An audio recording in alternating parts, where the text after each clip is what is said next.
अच्युतं केशवं कृष्णदामोदरं रामनारायणं जानकीवल्लभं। कौन कहता है भगवान आते नहीं, तुम मीरा की जैसे बुलाते नहीं। कौन कहता है भगवान खाते नहीं, देवी से बरी की जैसे खिलाते नहीं। नमस्कार दोस्तों, मैं हूँ आपकी हितैषी। हमारे चैनल में आपका पुनः स्वागत है। अगर आपने हमारे पिछला एपिसोड नहीं देखा तो ज़रूर देखिएगा। आइए सुनते हैं करुणा की जिंदगी की एक और घटना।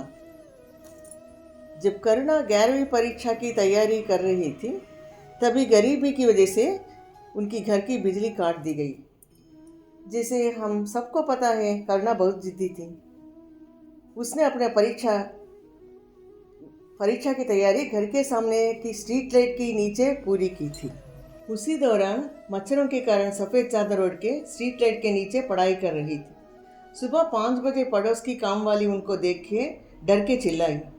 तभी करुणा अपना चादर निकाल के हंसने लगी। रात भर पढ़ाई की वजह से उनकी आंखों में जलन हो रही थी और पानी भी आता था। ये देख के उनकी माँ डांटने लगी और कहने लगी, बेटा इतना पढ़ाई मत करो, तुम्हारी आँख खराब हो जाएगी। 2 महीने के बाद रिजल्ट आया। करुणा खुशी खुशी कॉलेज गई। नोटिस बोर्ड में रिजल्ट देखने के बाद करुणा को बहुत बड़ा धक्का लगा। उनको एक परीक्षा में अनुपस्थित बताया गया और फेल कर दिया। वो बहुत उदास और निराश होकर अन्न का त्याग किया। करुणा को हताश देखकर उनकी माँ ने प्यार से कहा, बेटा भगवान पर भरोसा रखो, तुम राम भक्त हो ना, हनुमान चालीसा 108 बार पढ़ाई करो, तुम्हारे परिश्रम का फल जरूर मिलेगा। जैसे माँ बताया वैसे ही करुणा एकाग्रत होकर श्रद्धा से हनुमान चालीसा 108 बार पाठ किया। 10 दिन के बाद प्रिंसिपल ने करुणा को ऑफिस में बुलाया। करुणा घबराते हुए प्रिंसिपल की कमरे में एक कोने में खड़ी थी। प्रिंसिपल हंसते हुए कहा, क्यों बेटा, तुमने 2 बार परीक्षा दी क्या? तुम्हारा दूसरी मार्कशीट आ गया? बेटा तुम्हारा पेपर गलती से दूसरे विभाग में चला गया था, अब वो मिल गया, देखो। करुणा ने घबराते हुए देखा।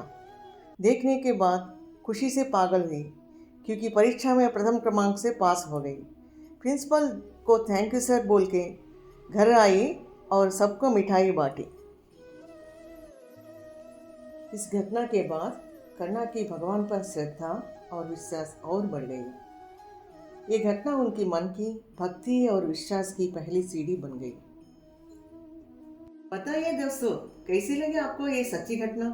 करुणा की ऐसी और रोचक सच्ची घटनाएं जाननी है तो तुरंत हमारा चैनल को सब्सक्राइब कीजिए।